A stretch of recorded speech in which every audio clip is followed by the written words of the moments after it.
Welcome to Srikanth world. నేను మీ Srikanth Jagannatham. ఫైనాన్సర్స్కి, loan యాప్స్లో loans ఇచ్చే వాళ్ళకి, క్రెడిట్ కార్డులు ఇచ్చే వాళ్ళకి నా చిన్న ప్రశ్న. అయితే ముందుగా 2 ఎగ్జాంపుల్స్ చెప్పి ఆ తర్వాత ప్రశ్న అడుగుతాను. మొదటి ఎగ్జాంపుల్ ఏంటంటే, నువ్వే స్కూల్లో జాయిన్ అయ్యావు, నువ్వే ఫీజు కట్టావు, నువ్వే ఫెయిల్ అయ్యావు. ఇందులో నష్టపోయింది ఎవరు? నువ్వే. ఇందులో తప్పు ఎవరిది? నీదే. రెస్పాన్సిబిలిటీ తీసుకోవాల్సింది ఎవరు? నువ్వే.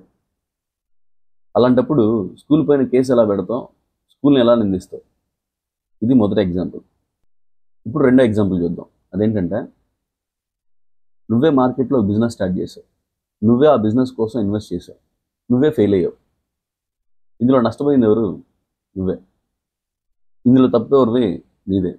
రెస్పాన్సిబిలిటీ తీసుకోవాల్సింది ఎవరు? నువ్వే. అలాంటప్పుడు మార్కెట్ పైన కేసు ఎలా పెడతావు? మార్కెట్ని ఎలా నిందిస్తావు? అట్ ద సేమ్ టైం ఫైనాన్స్కి ఇచ్చేవాళ్ళు ఫైనాన్స్కి ఇచ్చేస్తున్నారు, లోన్ యాప్స్ వాళ్ళు లోన్స్ ఇచ్చేస్తున్నారు, రైల్వే స్టేషన్లోను, షాపింగ్ మాల్స్లోను పిలిచి మరీ క్రెడిట్ కార్డులు ఇచ్చేస్తున్నారు. మీ పార్టీకి మీరు ప్రజలను పిలిచి మరీ వేలు ఇచ్చేస్తున్నారు. లక్షలు దండేద్దాం అని చెప్పి హై ఇంట్రెస్ట్ రేట్స్, వడ్డీ మీద వడ్డీ, చక్ర వడ్డీ, భూచక్ర వడ్డీ, విష్ణు చక్ర వడ్డీ, సుదర్శన చక్ర వడ్డీ వేసి అంతకు అంతా లాగేద్దాం చూస్తున్నారు. ఇప్పుడు ప్రజలు తీసుకున్న డబ్బు చెల్లించలేకపోతే నష్టపోయేది ఎవరు? మీ కంపెనీనే. ఇందులో తప్పెవరిది? మీ కంపెనీదే. రెస్పాన్సిబిలిటీ తీసుకోవాల్సింది ఎవరు? మీ కంపెనీయే. అలాంటప్పుడు ప్రజల పైన కేసు ఎలా పెడతారో, ప్రజలను ఎలా నిందిస్తారు? అసలు మీరు డబ్బులు ఎందుకు ఇచ్చారు, లోన్లు ఎందుకు ఇచ్చారు, క్రెడిట్ కార్డులు ఎందుకు ఇచ్చారు, దేన్ని చూసి ఇచ్చారని అడిగితే మీ సిబిల్ స్కోర్ బాగుంది, మీ సిబిల్ స్కోర్ చూసి ఇచ్చాము అని అంటారు.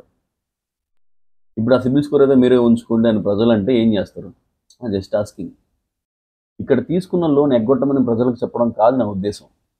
ఫైనాన్సర్స్కి, లోన్ యాప్ వాళ్ళకి, క్రెడిట్ కార్డ్ కంపెనీ వాళ్ళకి నేను చెప్పదలుచుకున్నది ఏంటంటే, స్కూల్లో పాస్ అయితే ఆనందిస్తున్నాం, ఫెయిల్ అయితే రెస్పాన్సిబిలిటీ తీసుకుంటున్నాం. బిజినెస్లో ప్రాఫిట్స్ వస్తే ఆనందిస్తున్నాం, లాస్ వస్తే రెస్పాన్సిబిలిటీ తీసుకుంటున్నాం. అలాగే ఫైనాన్స్లోను, లోన్ యాప్స్లోను, అలాగే క్రెడిట్ కార్డుల ద్వారా డబ్బులు ఇచ్చేస్తున్నప్పటికీ కూడా వడ్డీ వస్తే ఆనందిస్తున్నాం, వడ్డీ రాకపోయినప్పటికీ రెస్పాన్సిబిలిటీ మీరే తీసుకోవాలని చెప్పడమే నా ఉద్దేశం.